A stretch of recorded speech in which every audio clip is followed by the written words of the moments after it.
Hey guys, tonight we slip into the boots of a Civil War soldier, where the air smells of damp earth and gunpowder, and the flicker of campfires casts long shadows across canvas tents.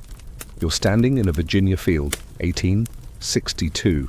The stars above, sharp as bayonet tips. Crickets hum, but so does the distant thud of artillery. War doesn't sleep, and honestly, you probably won't survive this. Picture yourself clutching a musket, its wood slick with dew, wondering if you'll ever see home again. So before you get comfortable, take a moment to like the video and subscribe, but only if you genuinely enjoy what I do here. Drop a comment with your location and local time. I'm curious where you're drifting off tonight. Now dim the lights, maybe turn on a fan for that soft background hum, and let's ease into tonight's journey together. You're here, in this sprawling Union camp, the kind where 1,000 men snore, curse, and pray under the same smoky sky. Your tent's a sagging heap of canvas, barely keeping out the drizzle. You hunker down on a bedroll, the ground lumpy with roots, and pull a threadbare blanket over your shoulders. The campfire's glow dances on your face, its crackle blending with the low murmur of your messmates, 4 guys you've known for months but feel like years. One's whittling a stick, another's muttering about his sweetheart back in Ohio. You smell the pine logs burning, mixed with the sour tang of unwashed bodies and wet wool. It's not glamorous, but it's home for now. Your stomach grumbles, but supper's long gone. Just a scrap of salt pork and a cup of coffee so thick it could stand a spoon. You're always hungry, always tired. The army promised 3 squares a day, but half the time it's moldy bread or nothing. Mainstream history tells us soldiers consumed about 3,000 calories daily when supplies were good. Beans, bacon, maybe some dried apples, but good supplies? Rare as a snowball in July. And here's a quirky tidbit. Some boys chewed coffee beans raw to stay awake on picket duty, claiming it sharpened their aim. Historians still argue whether camp diets killed more men than bullets did. Disease from malnutrition was a silent reaper. You shift on the bedroll, your back aching from yesterday's march. The guy next to you, Tom, a lanky kid from Vermont, starts humming Lorena, a ballad that makes everyone homesick. You want to tell him to can it, but his voice is soft, almost ghostly, and it fits the mood. You fish out a small diary from your haversack, its pages dog-eared and smudged. Writing's your ritual, a way to keep sane, but the pencil's a nub, and your fingers are clumsy in the cold. You jot down the date, then pause, staring at the flames. What do you even write? That you're scared? That you miss your dog? Or maybe you just note the weather like it matters. A sergeant stomps by, his mustache bristling, barking at someone to douse a fire or shut up. You smirk, his voice is so loud he's practically inviting Confederate scouts to tea. Joke number 1, sergeants yell loud enough to wake Lincoln's ghost, but whisper when it's time to share their whiskey. You tuck the diary away, your eyelids heavy.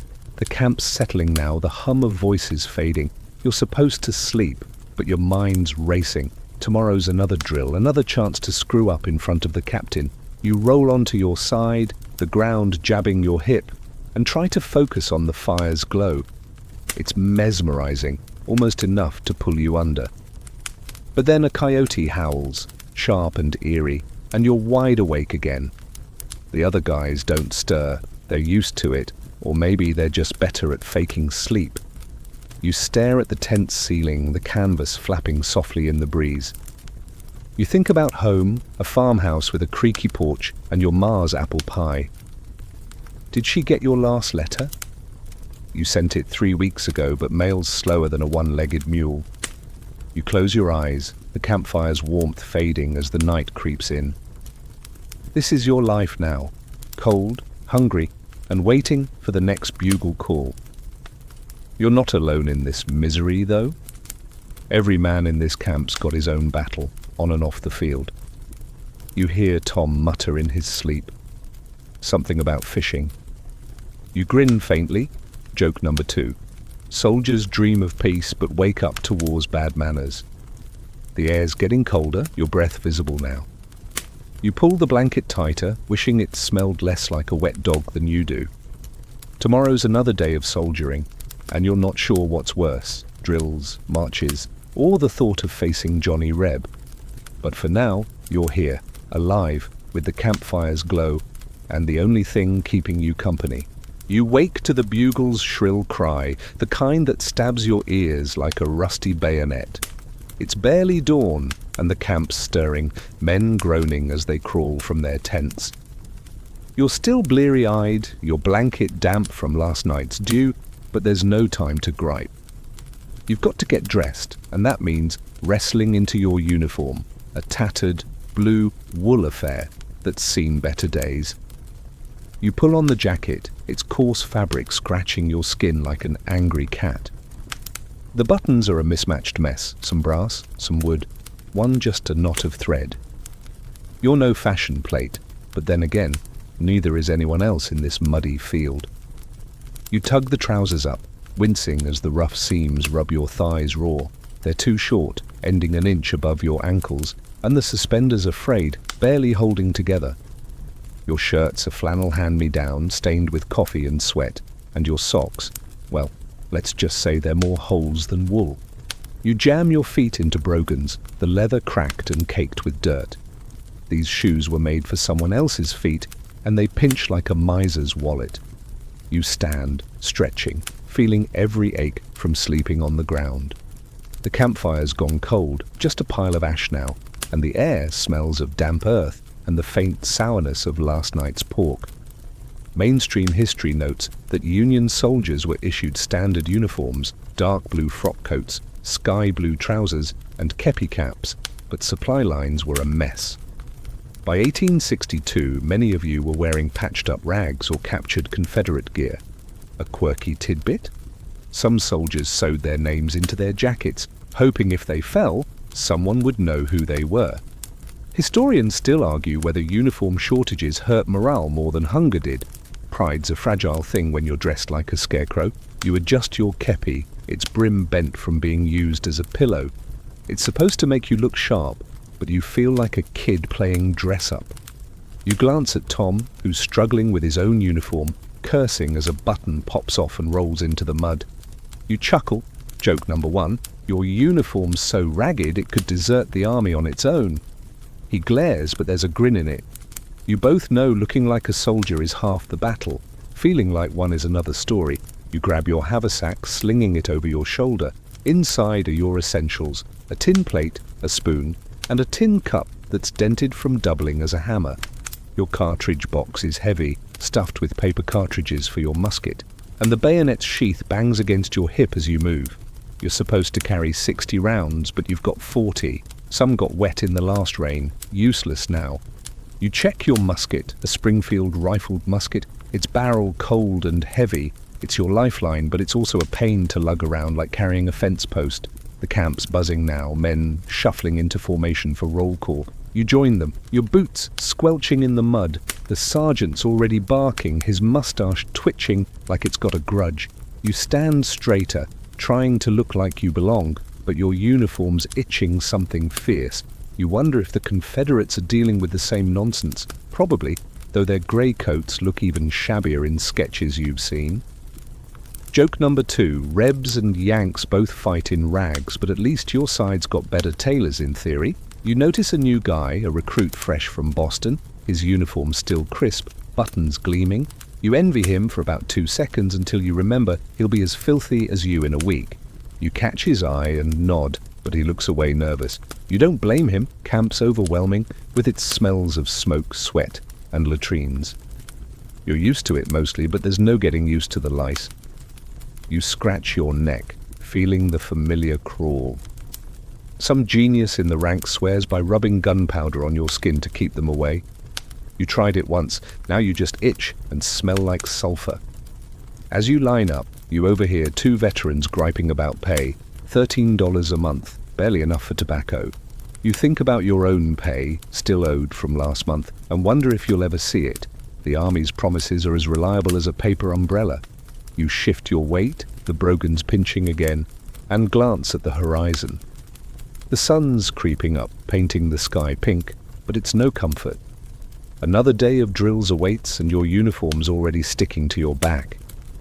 You sigh, remembering the campfire's glow from last night. Simpler times, even if they were just hours ago. You're up before the sun, dragged from your bedroll by the bugle's wail, its notes slicing through the foggy Virginia morning like a dull razor. Your eyes are gritty, your body stiff from the cold ground, but there's no time to linger. You stumble out of the tent, the camp already alive with the clatter of tin cups and the low grumble of men cursing the dawn. You're headed for morning drill, the army's favorite way to remind you you're not a farmer anymore. You grab your musket, its weight familiar but no less annoying, and shuffle into formation, the dew soaking through your cracked brogans. The air's sharp, smelling of wet grass and the faint smoke of rekindled campfires. You line up with your company, a ragged bunch of 50 or so men, all bleary-eyed and slouching. The sergeant's already pacing, his voice booming like a cannon. "Shoulders back, you sorry lot. You call that a line?" You straighten up, mostly to avoid his glare, but your heart's not in it. Drill's a grind, hours of marching in squares, practicing loading and firing, all while your stomach growls louder than the orders. Mainstream history says these drills turned raw recruits into disciplined soldiers, with manuals like Hardy's Tactics shaping Union and Confederate armies alike. But here's a quirky tidbit.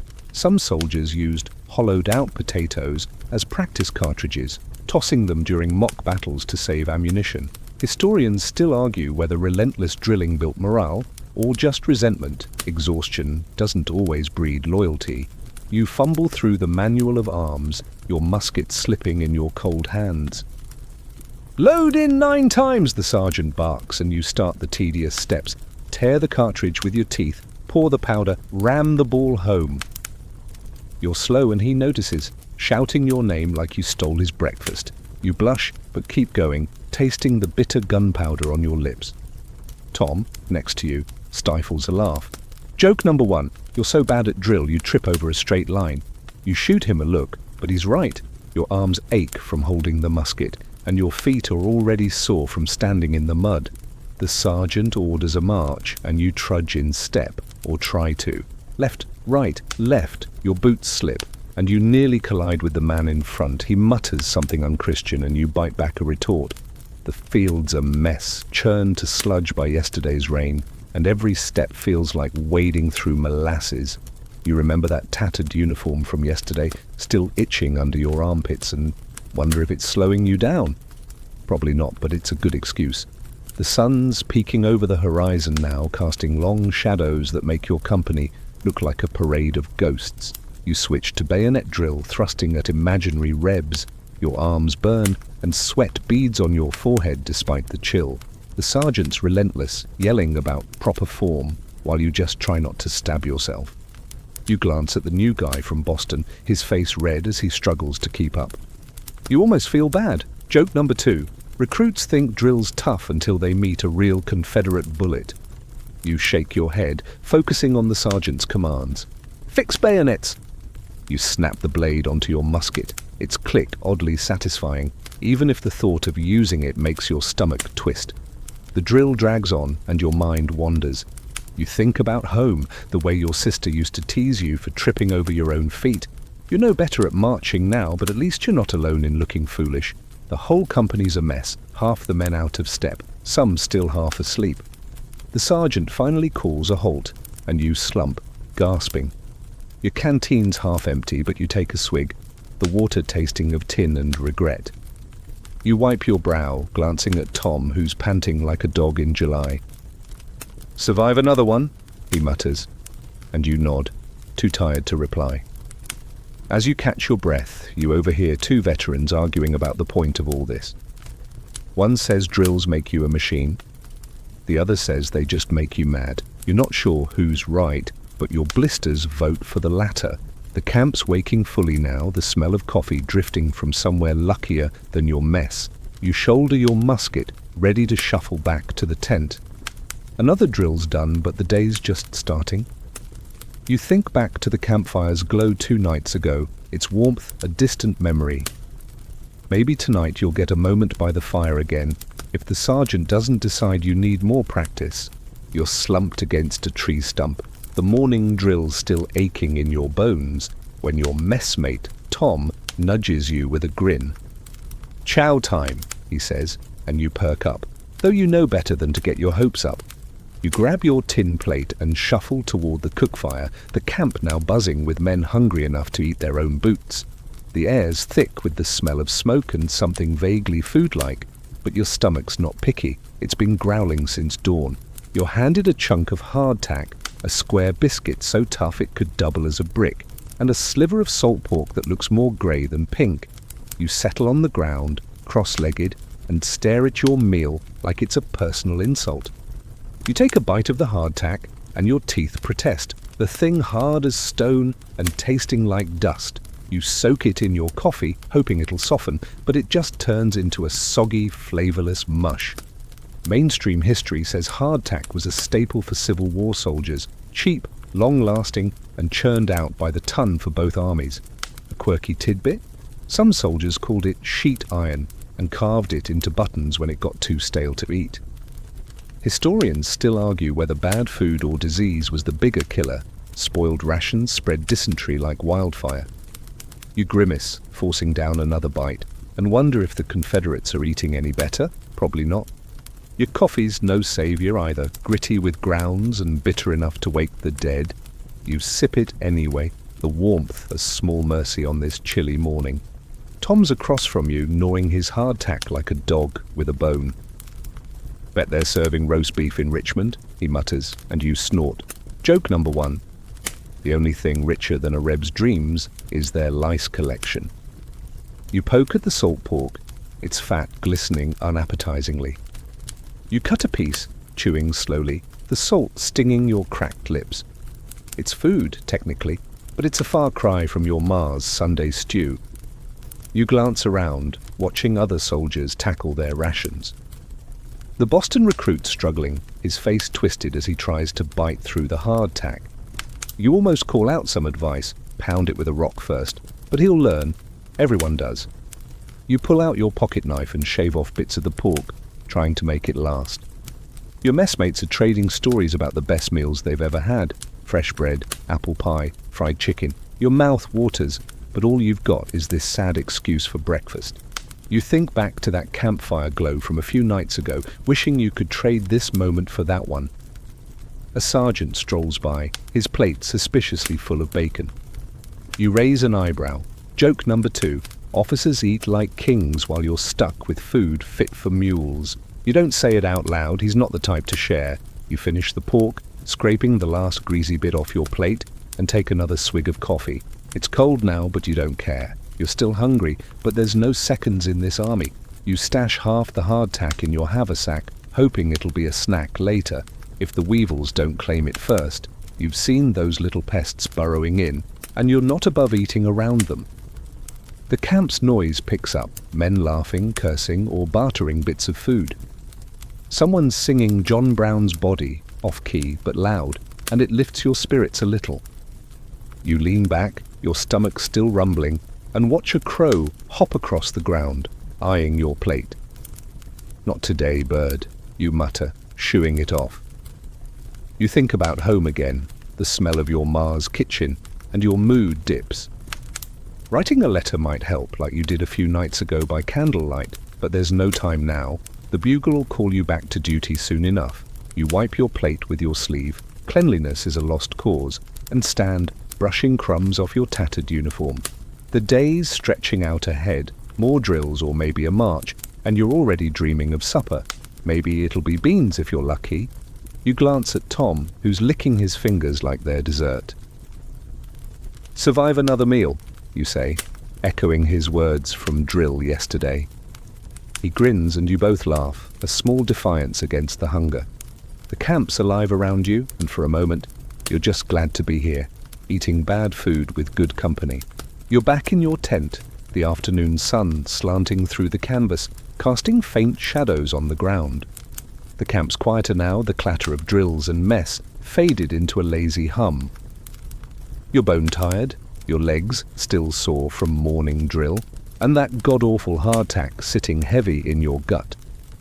But this is your moment, a rare slice of peace before the next bugle call, You fish out your diary from your haversack, its leather cover worn soft from handling, and settle cross-legged on your bedroll. A stubby pencil's tucked inside, barely long enough to grip, and you dig out a tin candlestick, its wax dripped onto an old cartridge box for a makeshift holder. You light it, the flame flickering in the dim tent, and the smell of tallow mixes with the ever-present damp wool and smoke. You open the diary, its pages crammed with your scratchy handwriting, dates, weather, complaints about food. Tonight, though, you're writing home. You picture your ma's face, her hands dusted with flour, and your chest tightens. Mainstream history tells us Civil War soldiers wrote millions of letters, some 45,000 a day across both armies, a lifeline to families torn apart by war. A quirky tidbit. Some men tucked pressed flowers or locks of hair into their envelopes, hoping to send a piece of themselves home. Historians still argue whether these letters boosted morale or deepened homesickness. Writing could be a balm or a blade. You start, pencil scratching. Dear Ma, I'm still kicking, though the food ain't.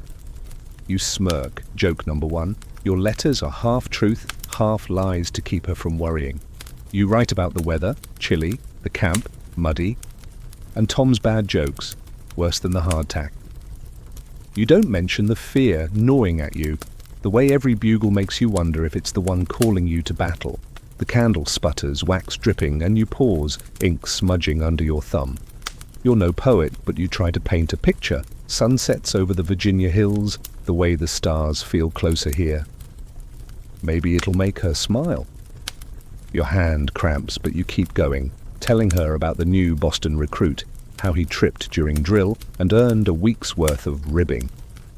You ask about home, the farm, your sister, the dog. Did the apple tree bloom this year? You're stalling, avoiding the hard stuff. You want to say you're scared, that you dream of deserting some nights, but you don't. Instead, you write, tell Pa I'm making him proud. Another lie maybe, but it feels right. You glance at the tent flap, half expecting the sergeant to barge in and ruin this moment. He doesn't, thank God. You're halfway through a sentence when Tom ducks in, his kepi askew. Writing your memoirs? He teases, flopping onto his bedroll. You roll your eyes, joke number two. Tom thinks your diary's a novel, but it's just a soldier's whining.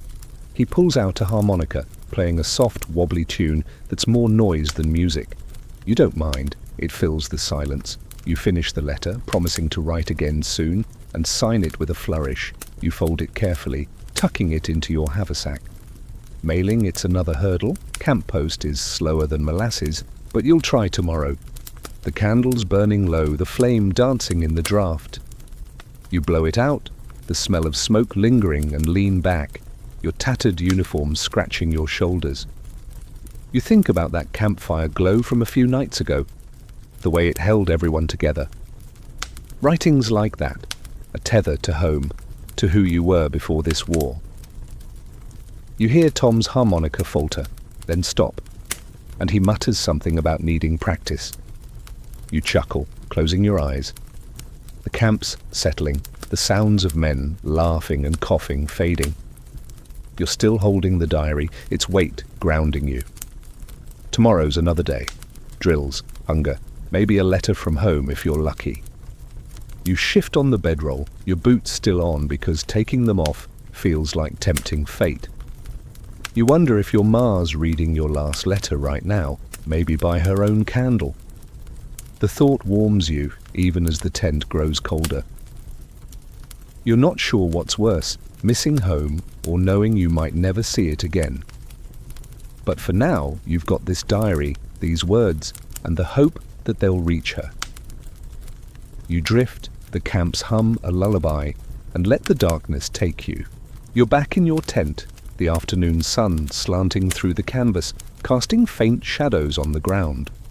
The camp's quieter now, the clatter of drills and mess faded into a lazy hum. You're bone-tired, your legs still sore from morning drill, and that god-awful hardtack sitting heavy in your gut. But this is your moment, a rare slice of peace before the next bugle call. You fish out your diary from your haversack, its leather cover worn soft from handling, and settle cross-legged on your bedroll. A stubby pencil's tucked inside, barely long enough to grip, and you dig out a tin candlestick, its wax dripped onto an old cartridge box for a makeshift holder. You light it, the flame flickering in the dim tent, and the smell of tallow mixes with the ever-present damp wool and smoke. You open the diary, its pages crammed with your scratchy handwriting, dates, weather, complaints about food. Tonight, though, you're writing home. You picture your Ma's face, her hands dusted with flour, and your chest tightens.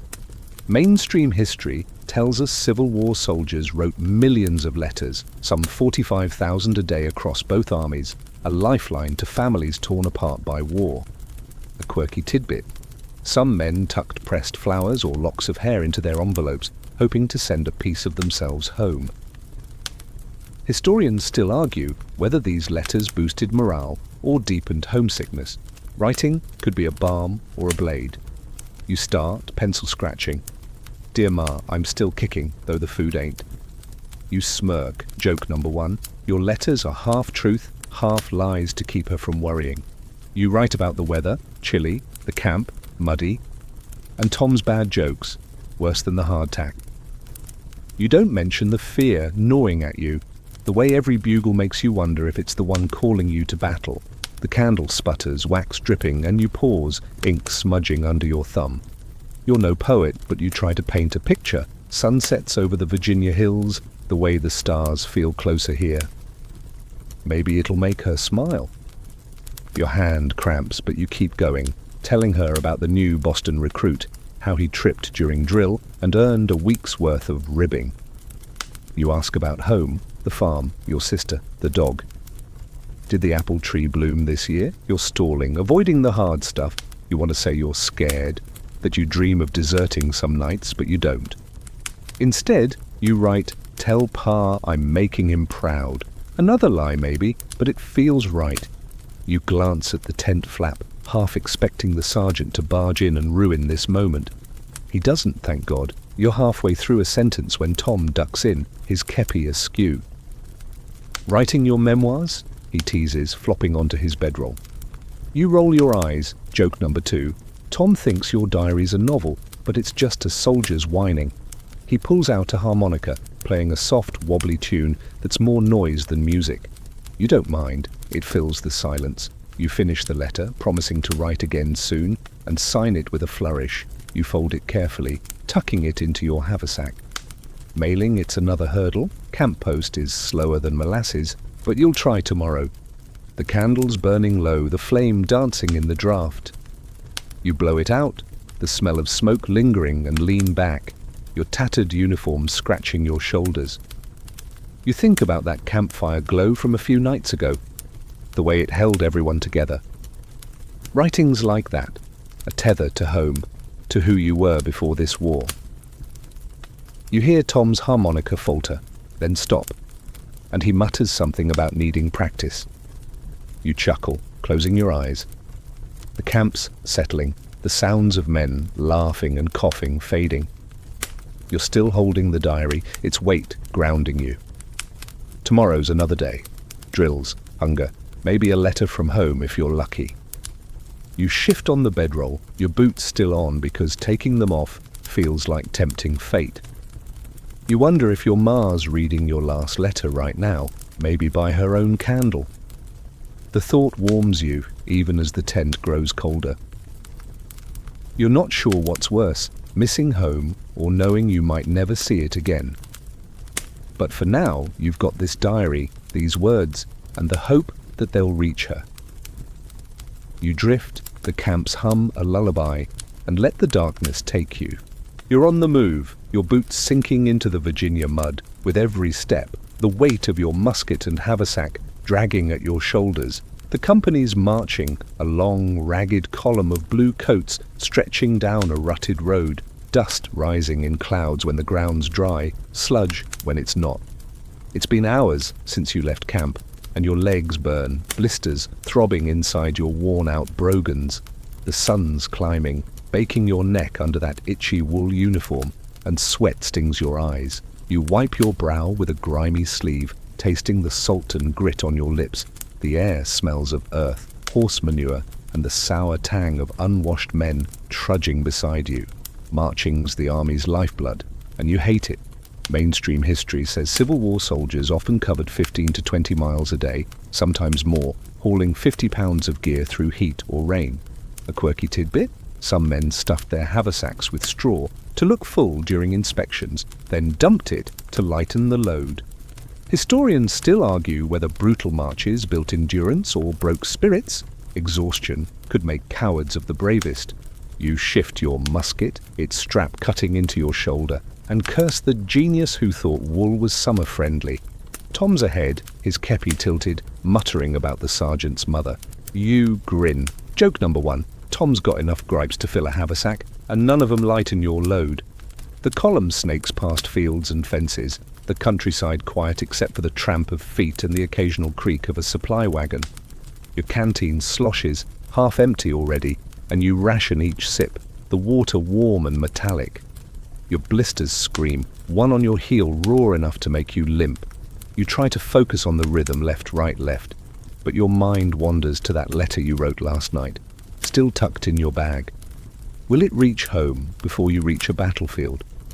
You shake the thought off, scanning the horizon for anything to distract you. A crow circles overhead, its caw mocking your misery. The sergeant rides by on a horse that looks as tired as you feel, barking orders to close ranks. You straighten, mostly to avoid his wrath, but your back's screaming. The Boston recruit's struggling, his face red, haversack bouncing like he packed bricks. You catch his eye and nod, remembering your first march. Joke number 2. Newbies pack their whole lives, then learn to live with nothing. He doesn't nod back, too focused on not collapsing. You don't blame him. This road's a beast, all ruts and rocks, and the dust coats your throat like flour. Someone starts humming Sweet Betsy from Pike, and a few voices join in, off-key but earnest. It lifts you just a bit, until a wagon wheel snaps behind you, halting the column. Men groan, slumping where they stand. You ease onto a roadside stump, rubbing your feet through your boots, wincing. Tom flops beside you, pulling out a piece of hardtack from his pocket. "Want some?" he asks, grinning. You decline, remembering yesterday's brick-like breakfast. He shrugs, nibbling it like it's cake. You sip your canteen, eyeing the road ahead, miles more probably, and no end in sight. The break's short, the sergeant's yelling again, and you haul yourself up, joints creaking like an old barn door. The column lurches forward, and you fall in step, your blisters now a dull roar.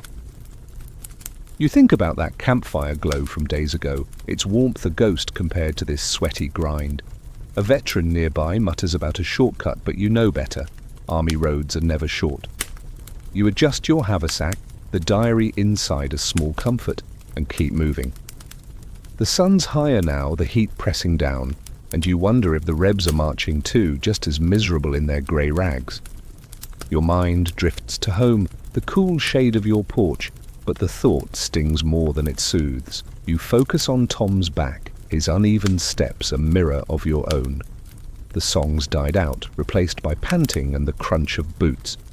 You're not sure what's worse, the march itself, or the waiting, knowing every step could be toward a fight. For now, though, it's just you, the road, and the ache in your feet, carrying you deeper into this war.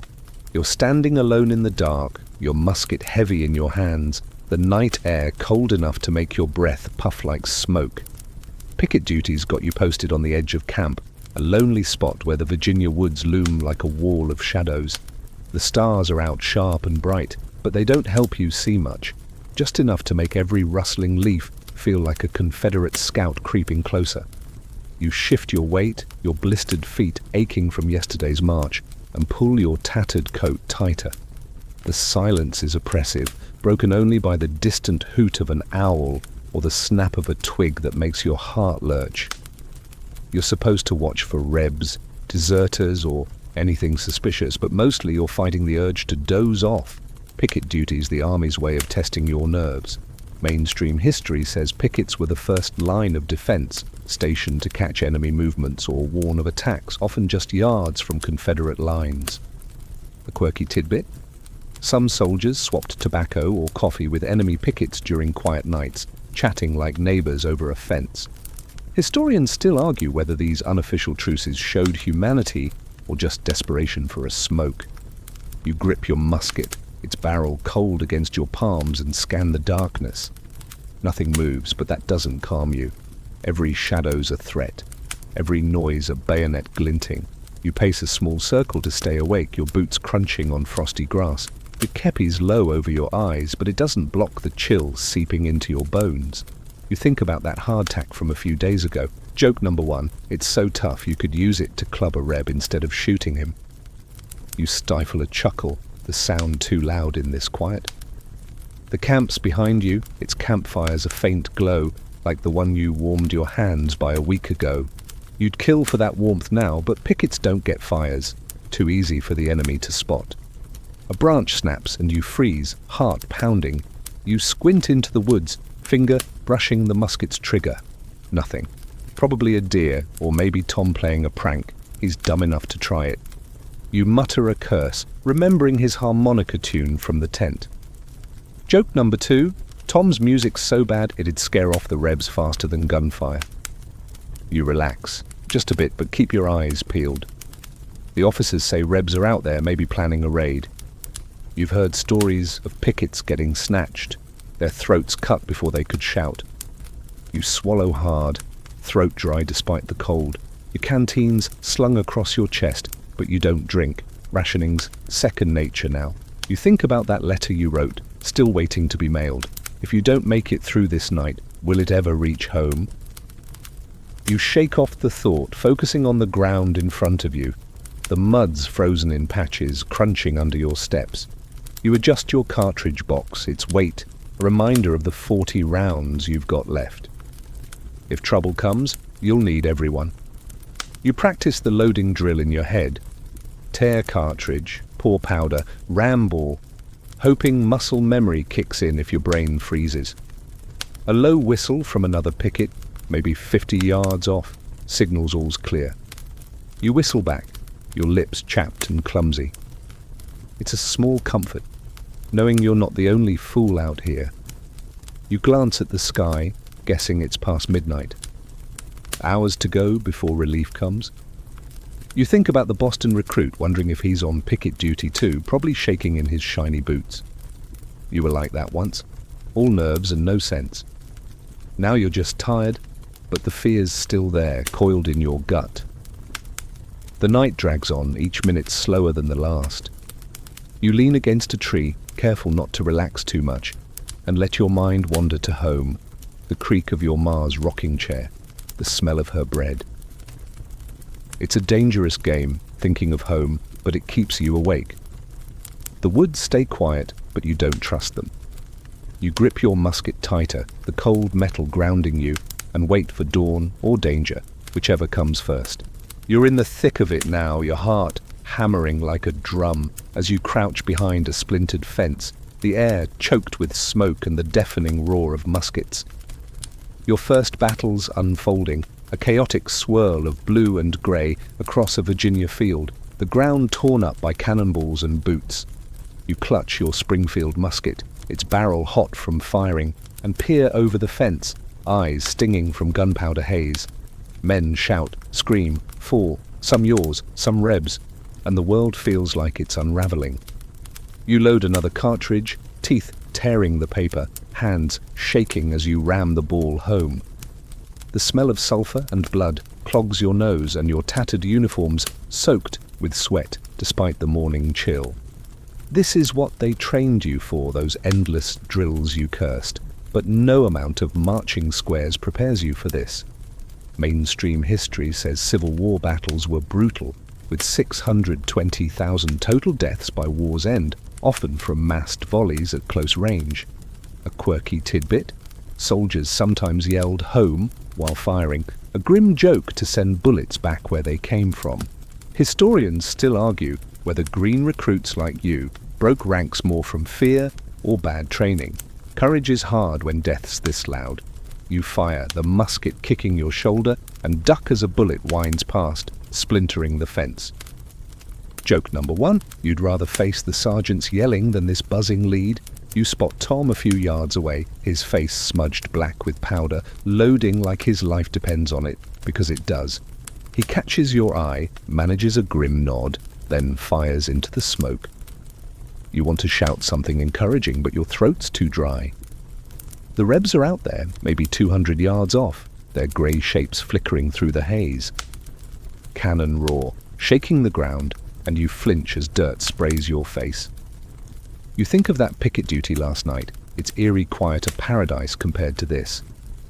Your cartridge box slaps your hip, half empty now, and you pray you've got enough rounds to last. "Advance!" the captain shouts, waving his sword like a madman. You hesitate, move forward into that storm of lead, but the line surges and you're carried along, stumbling over rocks and fallen men. Your boots slip in mud or maybe blood. You don't look down. You fire again, not sure if you hit anything, just aiming at the grey blur. A man beside you drops, clutching his leg, and you freeze, bile rising. You want to help, but the line's moving, and stopping means death.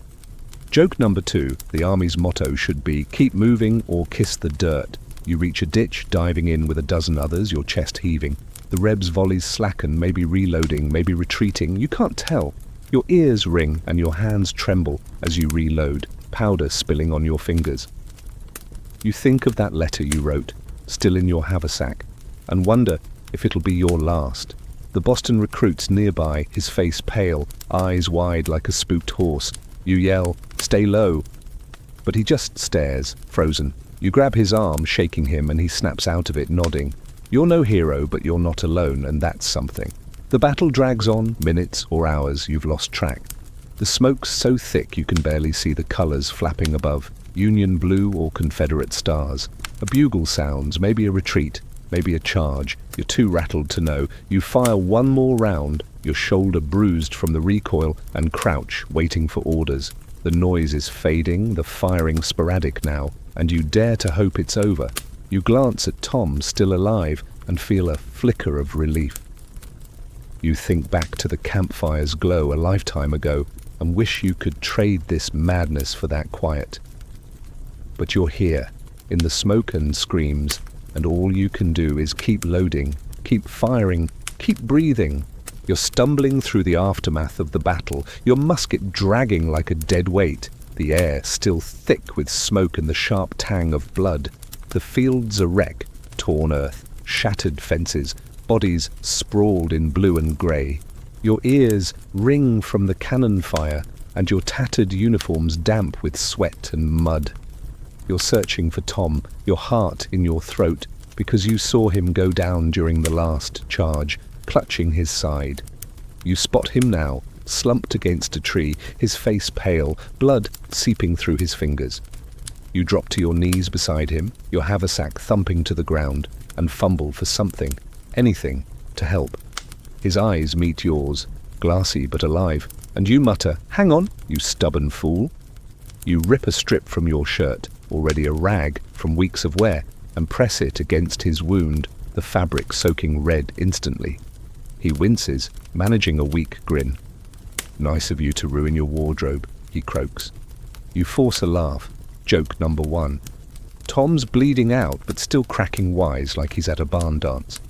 Mainstream history says Civil War soldiers often played medic for each other, with no doctors nearby. Battlefield first aid was just bandages and prayers. A quirky tidbit? Some men carried whiskey to clean wounds, or drink it for courage, though it often did more harm than good. Historians still argue whether camaraderie like yours saved lives or just delayed the inevitable. Battle wounds killed thousands through infection.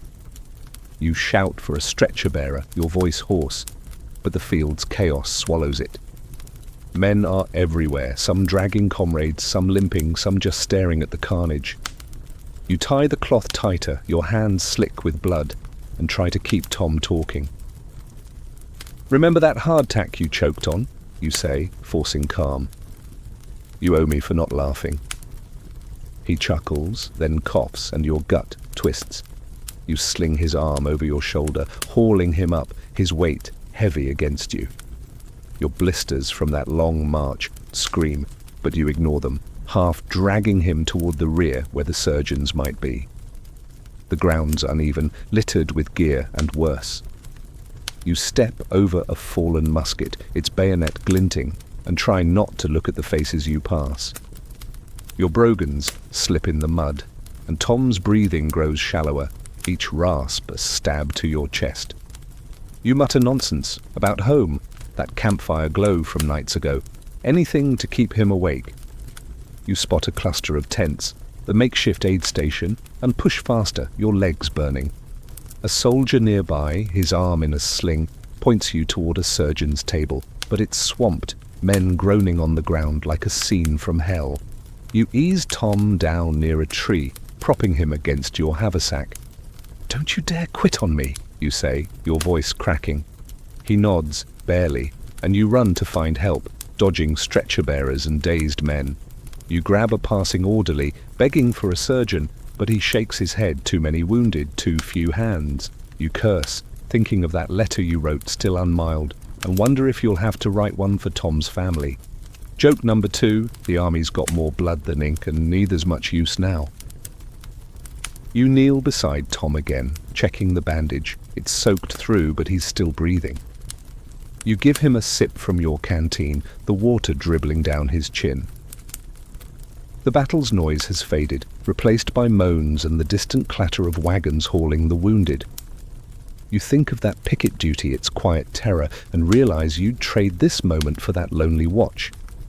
You hold Tom's hand, his grip weak, and talk about the farm, the dog, anything to keep him here. A surgeon finally approaches, his apron stained red, and you step back, praying. You're not sure if it's enough, but it's all you've got. You're weaving through a field hospital, a grim sprawl of tents and stretchers just behind the battle lines, your boots sticking in the churned-up mud. The air's heavy with the stench of blood, ether, and something worse, decay setting in where men lie waiting for help that might never come. You're here to check on Tom, your heart still raw from dragging him off the battlefield yesterday, his blood staining your hands and your tattered uniform. The screams of the wounded cut through the haze, mingling with the low hum of flies and the clink of surgical tools. You clutch your kepi, more to steady your shaking hands than anything, and try not to gag as you pass a pile of amputated limbs stacked like cordwood near a surgeon's tent. This place is a nightmare, nothing like the orderly hospitals you imagine back home. Mainstream history says Civil War field hospitals handled thousands after battles, with surgeons performing amputations in minutes to save lives, or try to. A quirky tidbit? Some doctors used chloroform-soaked rags as anesthesia, but when supplies ran low, men bit leather straps to endure the sore. Historians still argue whether these hospitals saved more lives than they lost to infection. Gangrene was a merciless killer. You step around a man moaning on a stretcher, his leg gone above the knee, and feel bile rise. Joke number 1, you'd rather face a Reb's bayonet than a surgeon's blade in this butcher shop. You find Tom's tent, a sagging canvas affair crammed with cots. He's there, pale as ash, his side bandaged with stained cloth, but his eyes flicker open when you kneel beside him. "Still here?" he rasps, and you manage a nod, relief warring with dread. The bandage smells sour, and you pray it's not festering. You offer him a sip from your canteen, the water warm but clean, and he drinks slowly, wincing. You think of that hardtack you shared days ago, its brick-like misery a fond memory compared to this. "You owe me a real meal when we're out of here," you say, forcing a grin. He chuckles faintly. Joke number 2. Tom's so tough he'll outlive the war and the food. The tent's stifling, the air thick with sweat and sickness. A surgeon's assistant bustles past, his hands bloody, muttering about needing more thread. You glance at Tom's wound, the bandage seeping, and ask if it's been changed. The assistant shrugs. Too many patients, not enough time. You clench your jaw, thinking of that letter you wrote home, still in your haversack, and wonder if you'll need to write one for Tom's ma. You push the thought away, focusing on his face, his shallow breaths. You talk to keep him awake, about the campfire's glow from nights back, how you'll both sit by one again, swapping lies and bad coffee.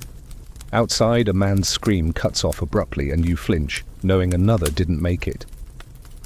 You notice the Boston recruit nearby, sitting by a cot, his face blank as he stares at a bandaged stranger. You nod at him, but he doesn't see you, lost in his own hell. The hospital's a leveling ground. Recruit or veteran, you're all just meat under the knife. You adjust Tom's blanket, its coarse wool, like the one you slept under in camp, and wish you could do more. The smell's getting to you, a mix of rot and antiseptic that clings to your throat, but you stay, your hand on Tom's shoulder. A chaplain shuffles through, murmuring prayers, his face etched with exhaustion. You wonder if he believes his own words or if he's just going through the motions. You think of that picket duty, its lonely quiet, and realize you'd trade this horror for that sleepless watch. Tom's eyes flutter and you lean closer, telling him about home, the apple tree, anything to anchor him. The surgeon's assistant finally returns, promising to check the wound soon, but his eyes say don't hope too hard. You stay by Tom, the hospital's din fading to a dull roar, praying he'll pull through this house of pain. You're back in camp, the battle's chaos a raw memory, as you sit by a crackling campfire, its glow a faint echo of that first night you felt the war's weight. The Virginia air's cool, smelling of pine and smoke, and you're surrounded by your messmates, their faces lit by the flickering flames, your tattered uniforms stiff with dried mud, and your boots, still pinching from that brutal march, are propped near the fire to dry. You're sore, shaken, but alive, and the simple act of sitting here, swapping stories, feels like a stolen luxury. Tom's still in the hospital tent, his wound a constant worry, but for now, you push it down, letting the banter pull you back to something like normal. The group's lively tonight, passing a tin cup of coffee, weak but warm, and trading tales taller than a flagpole. Mainstream history says campfires were central to Civil War soldiers' lives, where they cooked, sang, and kept morale alive through camaraderie. A quirky tidbit? Some men held mock trials by firelight, sentencing socks or lice to death for crimes against comfort. Historians still argue whether these gatherings strengthened brotherhood or just masked despair. Laughter's a thin shield against war's grind. You lean back, the ground hard but familiar, and listen as a grizzled veteran spins a yarn about stealing a pig from a rebel farm. You chuckle, joke number one. That pig probably outran the rebs faster than you did in battle. You sip the coffee, its bitterness grounding you, and toss in your own story about the Boston recruit tripping during drill, face-planting in the mud. The men roar, and you grin, feeling lighter. The fire pops, sending sparks skyward, and you think of that letter you wrote, still waiting to be mailed. You wonder if your ma's laughing at your last one, picturing you as some dashing hero instead of this scruffy, tired soldier. Someone pulls out a deck of cards, greasy and dog-eared, and a game starts, bets made with buttons or promises of extra hardtack. You decline, content to watch, your hands warmed by the fire's glow. The talk turns to home, as it always does. A quiet kid from Ohio, new to the mess, mumbles about his sweetheart's apple dumplings, and the men tease him mercilessly, though their eyes betray the same longing. You think of your ma's pie, the way it flaked just right, and your stomach growls louder than the fire. Joke number two, your belly's so empty, it's writing its own letter home, begging for crumbs. You glance at the stars, sharp above the camp, and remember picket duty's lonely watch, its silence, a world away from this chatter. You're glad for the noise, even if it's half bravado. A harmonica starts up, not Tom's, but close enough to sting. And the tunes, Lorena, slow and haunting. The men quiet, some humming along, others staring into the flames. You think of Tom, his weak grin in that stinking hospital, and pray he's holding on. The song fades and the veteran starts another tale, this one about a ghost in a burned-out barn, his voice low and eerie. You roll your eyes but lean in, the story silly but gripping. The fire's warmth seeps into your bones, easing the ache from that long march. And for a moment, the war feels far away. The sergeant stomps by, grumbling about lights out, but he doesn't linger. Even he knows these moments matter. You shift, your haversack under your head, and pull out your diary just to hold it. Writing can wait. Tonight's for listening, for being part of this ragged family. The fire's dying, its glow softening, and you think back to that first campfire, how it held you together. You're still here, still fighting, and this circle of laughter and lies is why. You close your eyes, the men's voices a soft hum, and let the warmth carry you towards sleep. You're huddled in a log hut, the winter wind whistling through chinks in the walls, your breath visible in the dim light of a single candle stub. It's December 1862, and your regiment settled into winter quarters, a cluster of crude cabins in a Virginia clearing, far from the open fields of summer's marches. Your tattered uniforms no match for the cold, and you wrap your threadbare blanket tighter, its familiar damp wool smell mixing with the scent of pine and smoke from a struggling fire. The hut's cramped, shared with Tom, whose back, miraculously, his wound scarred but healing, and two other messmates, all snoring or muttering in the chill. You're restless, the boredom of winter camp heavier than your haversack, and your frostbitten toes throb inside your worn brogans. Winter quarters are the Army's pause, a chance to regroup before spring's campaigns. Mainstream history says soldiers built these camps to survive the cold, using logs and canvas to create rough shelters, often with fireplaces that smoked more than they warmed. A quirky tidbit: some men carved chess pieces from wood scraps, turning boredom into strategy games that lasted days. Historians still argue whether winter camp restored soldiers' spirits or drove them to madness. Idleness could be as brutal as battle. You shift on your bunk, a plank of splintered wood, and stare at the ceiling where frost glints in the candlelight. Joke number 1. This hut's so cold your dreams are freezing solid. You've got no drills today, no marches, just endless hours to fill. You tried whittling earlier, but your knife's dull, and the stick you started looks more like kindling than art. Tom's across the hut, mending his jacket with a needle, and thread scavenged from who knows where. He's humming Narina, same as that campfire night, and you shoot him a look. "Sing something cheerful, will you?" you grumble. He grins, joke number 2. Tom's voice could make a Reb surrender out of sheer misery. He switches to a livelier tune, and you almost smile, remembering the banter by that fire, its glow a faint memory in this icy gloom. The day's routine is numbing. Check the fire, patch your gear, maybe write a letter if your fingers aren't too stiff. You pull out your diary, its pages curling from damp, and try to scribble something, but the pencils are nub, and the cold makes your hand shake. You think of that letter you finally mailed, wondering if your Ma's reading it by her own fire. The hut's walls creak, the wind relentless, and you hear the distant clatter of men chopping wood or arguing over cards. You're tempted to join them, but the cold's a bully, pinning you here. Your stomach growls, hardtack and beans again, barely enough to keep you going. You glance at Tom, his stitches uneven but determined, and think of the hospital's stench, how close he came to not making it. You're glad he's here, even if he's hogging the blanket. Outside, snow dusts the ground, turning the camp into a grey, silent world.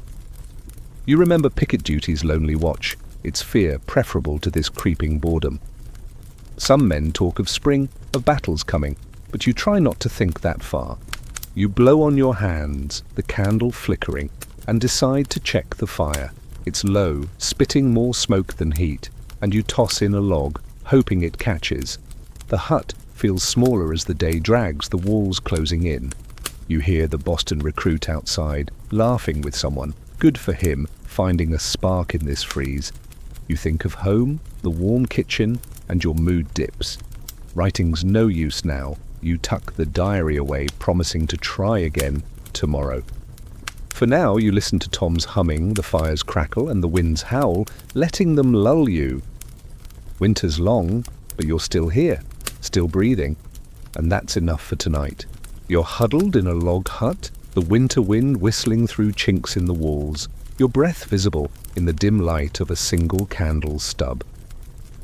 It's December 1862, and your regiment settled into winter quarters, a cluster of crude cabins in a Virginia clearing, far from the open fields of summer's marches.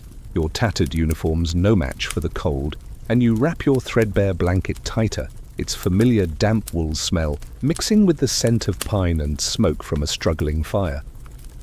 The hut's cramped, shared with Tom, whose back, miraculously, his wound scarred but healing, and two other messmates, all snoring or muttering in the chill. You're restless, the boredom of winter camp heavier than your haversack, and your frostbitten toes throb inside your worn brogans. Winter quarters are the Army's pause, a chance to regroup before spring's campaigns. Mainstream history says soldiers built these camps to survive the cold, using logs and canvas to create rough shelters, often with fireplaces that smoked more than they warmed. A quirky tidbit: some men carved chess pieces from wood scraps, turning boredom into strategy games that lasted days. Historians still argue whether winter camp restored soldiers' spirits or drove them to madness. Idleness could be as brutal as battle. You shift on your bunk, a plank of splintered wood, and stare at the ceiling where frost glints in the candlelight. Joke number 1. This hut's so cold your dreams are freezing solid. You've got no drills today, no marches, just endless hours to fill. You tried whittling earlier, but your knife's dull, and the stick you started looks more like kindling than art. Tom's across the hut, mending his jacket with a needle and thread scavenged from who knows where. He's humming Lorena, same as that campfire night, and you shoot him a look. "Sing something cheerful, will you?" you grumble. He grins, joke number 2. Tom's voice could make a Reb surrender out of sheer misery.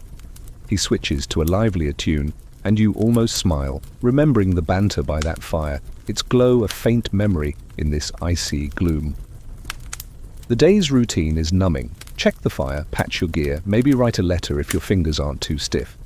You pull out your diary, its pages curling from damp, and try to scribble something, but the pencils are nub, and the cold makes your hand shake. You think of that letter you finally mailed, wondering if your Ma's reading it by her own fire. The hut's walls creak, the wind relentless, and you hear the distant clatter of men chopping wood or arguing over cards. You're tempted to join them, but the cold's a bully, pinning you here. Your stomach growls, hardtack and beans again, barely enough to keep you going. You glance at Tom, his stitches uneven but determined, and think of the hospital's stench, how close he came to not making it. You're glad he's here, even if he's hogging the blanket. Outside, snow dusts the ground, turning the camp into a grey, silent world. You remember picket duty's lonely watch, its fear preferable to this creeping boredom. Some men talk of spring, of battles coming, but you try not to think that far. You blow on your hands, the candle flickering, and decide to check the fire. It's low, spitting more smoke than heat, and you toss in a log, hoping it catches. The hut feels smaller as the day drags, the walls closing in. You hear the Boston recruit outside, laughing with someone. Good for him, finding a spark in this freeze. You think of home, the warm kitchen, and your mood dips. Writing's no use now. You tuck the diary away, promising to try again tomorrow. For now, you listen to Tom's humming, the fire's crackle, and the wind's howl, letting them lull you. Winter's long, but you're still here, still breathing, and that's enough for tonight. You're crouched in the corner of your winter hut, the cold seeping through the log walls, your breath clouding in the dim glow of a dying fire. It's late, the camp quiet except for the creak of bunks and the occasional cough from your messmates. You're wrapped in your tattered blanket, its familiar itch a small comfort, but your mind's restless, stirred by whispers you overheard today. Talk of desertion, men planning to slip away under cover of darkness. The words hang heavy like the frost coating your boots, and you can't shake them. You glance at Tom, asleep across the hut, his scarred side hidden under his jacket, and wonder if he's ever thought of running. You have, though you'd never say it. Desertion's a shadow over every camp. Mainstream history says over 100,000 Union soldiers deserted during the Civil War, driven by hunger, fear, or letters from struggling families. A quirky tidbit? Some deserters disguise themselves as women to slip past pickets, banking on the darkness and a stolen dress. Historians still argue whether desertion was cowardice or survival. Hard to judge when home's starving and the war feels endless. You shift, your brogan scraping the dirt floor, and pull your kepi lower as if it could hide your thoughts. Joke number 1, you'd run too, but your boots are too worn to make it far. The whispers came from 2 veterans by the woodpile, their voices low but sharp. Pay's late, food's worse, and for what? One said. You pretended not to hear, stacking logs, but their words stuck. You think of that hardtack you choked down, the hospital's stench, the battle's smoke, reasons enough to bolt. But then you remember that campfire's glow, the laughter with your messmates, and Tom's weak grin when he pulled through. Running means leaving them, and that twists your gut worse than hunger. You rub your hands, still stiff from the cold, and try to push the idea away. Outside, the wind howls, rattling the hut's canvas flap. You imagine a deserter out there now, dodging pickets like the ones you stood with nights ago, their muskets ready for anything moving in the dark. You wonder if they'd shoot, or just nod, understanding. The army's harsh, deserters face prison, or worse, a firing squad. You heard about a boy caught last week, his eyes hollow as they marched him off. You shudder, pulling the blanket tighter, and think of your diary, untouched tonight. Writing might spill too much truth, and you're not ready for that. Tom stirs, muttering in his sleep, and you're glad he's here, anchoring you. Joke number 2, Tom's snoring so loud it'd guide any deserter straight to the guardhouse. You smirk, but it fades fast. The hut's dark now, the fire just embers, and the silence feels heavy with secrets. You hear footsteps outside, probably a patrol, and your heart skips. Could they be hunting runners already? You hold your breath, but the steps fade, and you exhale, cursing your nerves. You think of home, your ma's warm kitchen, and wonder if it's worth risking everything to see it again. You lie back, the bunk creaking, and stare at the ceiling's frosty glint. The camp's asleep, but you're wide awake, the whispers of desertion circling like vultures. You think of that letter you sent, hoping it reached her, and wonder what you'd write now. I'm still here, Ma, but it's hard. You won't, though. Some things stay unsaid. The cold presses in and you close your eyes, trying to summon the campfire's warmth from weeks ago, its glow a lifeline. You're not running, not tonight, but the thought lingers, as persistent as the wind rattling your world. You're crouched in a shallow trench, your musket gripped tight, the Virginia dawn grey and heavy with mist. The air smells of damp earth and gunpowder, and your tattered uniforms soaked from last night's drizzle, clinging to your skin like a bad memory. Your company's lined up, maybe 100 men, faces grim under battered kepis, waiting for the order to charge. It's a desperate push, the captain says, to break the rebel line across this scarred field. Your heart's pounding, louder than the distant artillery, and your blistered feet ache inside your brogans, still sore from that endless march. You glance at Tom, his face set, his scar barely visible in the dim light. He's back, but neither of you feels ready for this. The order comes, a shouted "forward," and you're up, stumbling over the trench's lip, your musket heavy as you join the wave of bluecoats surging toward the enemy. Mainstream history says Civil War charges were brutal, often costing thousands in minutes, like at Antietam where 23,000 fell in a day. A quirky tidbit? Some soldiers pinned their names to their coats before a charge, hoping their bodies would be identified if they fell. Historians still argue whether these attacks were strategic or just bloody gambles. Courage often looked like madness. You run, the ground uneven, your breath ragged. Joke number 1, you're charging so fast your boots might finally give up before you do. Bullets zip past, a deadly hum, and you duck instinctively, your haversack bouncing against your back. The Rebs' line is a grey blur through the mist, their muskets flashing like lightning. You hear screams, see men drop, but you keep moving, driven by momentum and fear. Your musket's loaded, but firing feels pointless. You're too far, and the smoke's too thick. You think of that hospital tent, Tom's blood on your hands, and pray you both make it through this. The captain's ahead, waving his sword, but a bullet finds him, and he falls, silent. You falter, then press on, no choice now. You're closer, maybe 50 yards, and the Rebs' volleys hit harder, tearing gaps in your line. You dive behind a fallen log, heart racing, and load your musket. Tear cartridge, pour powder, ram ball. Your hands shake, but you fire, the recoil bruising your shoulder. Tom's beside you, firing too, his face black with powder. "Keep your head down," you yell, and he grins, joke number 2. Tom's so stubborn, he'd argue with a bullet and win. You fire again, not sure if you're hitting anything, just praying the Rebs break first. The air's a fog of smoke, the stench of sulfur choking you, and your cartridge box is nearly empty. The line wavers, men hesitating as bodies pile up. You think of that desertion talk from the hut, the temptation to run, but you're too deep in now. You remember the campfire's glow, its fleeting warmth, and wish you were there instead of here, where death's a breath away. A bugle sounds, advance or retreat, you can't tell. But your sergeant's screaming to push forward, so you do, scrambling over the log, your legs burning. The Rebs' fire slacks, maybe they're reloading, maybe breaking, and you dare to hope. You're running blind, the mist and smoke curtain, your musket useless now except as a club. You reach their line, or what's left of it, scattered Rebs falling back, some throwing down their guns.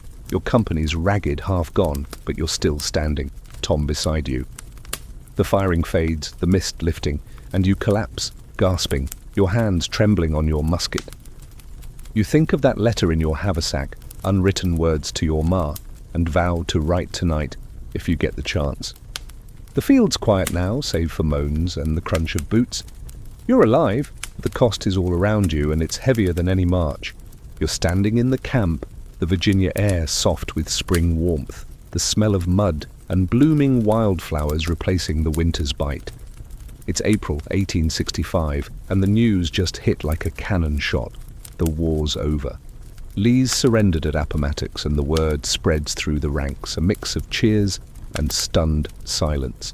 Your tattered uniform hangs looser now, your body lean from months of hardtack and marches, but your heart's lighter than it's been since you left home.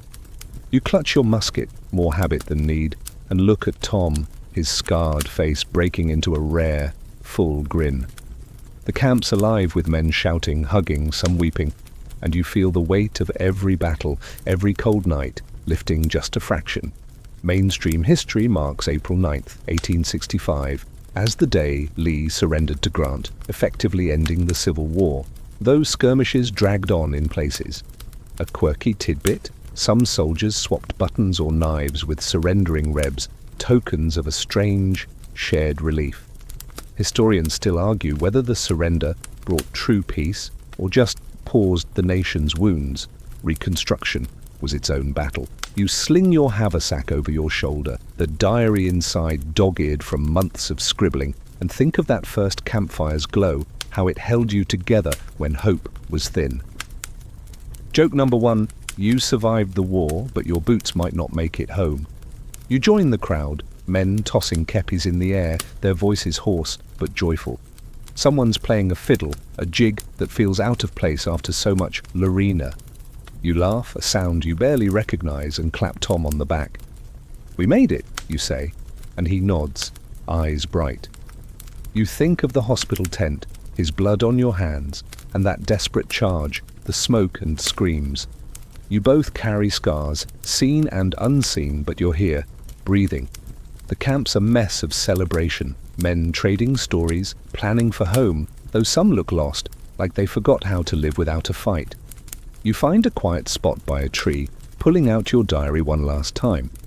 The pencil's a stub, but you write, "Ma, it's done, I'm coming home." You pause, remembering the letters you sent, the ones you never got to mail. and the desertion whispers that haunted your winter hut. You're glad you stayed, glad you're standing here with Tom and the others. Joke number 2, the war's over, but your stomach's still fighting the hardtack. You smile, tucking the diary away, and watch the sun dip, painting the sky gold. It's not the campfire's glow, but it's close enough. The celebration quiets as night falls, men settling around fires, their voices softer now.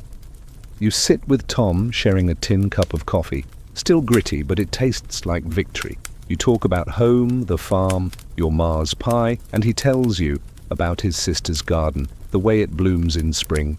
The stars are out, same as that picket night, but they feel kinder now.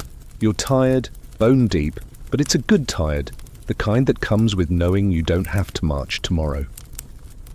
The war's left its mark on your body, your dreams, but you're ready to go back, to be more than a soldier. Your breath slows, the fire's crackle fading as you lean against the tree. The camp's hum softens, voices blending into a gentle murmur, like a stream over smooth stones. You close your eyes, the weight of your musket gone, your haversack light. You see your Ma's porch, the creak of her chair, the dog's tail thumping. The war's behind you, its shadows long but growing fainter. You're heading home, where the air smells of hay and warm bread, where you can sleep without fear. Let the night take you soft and slow into dreams of peace.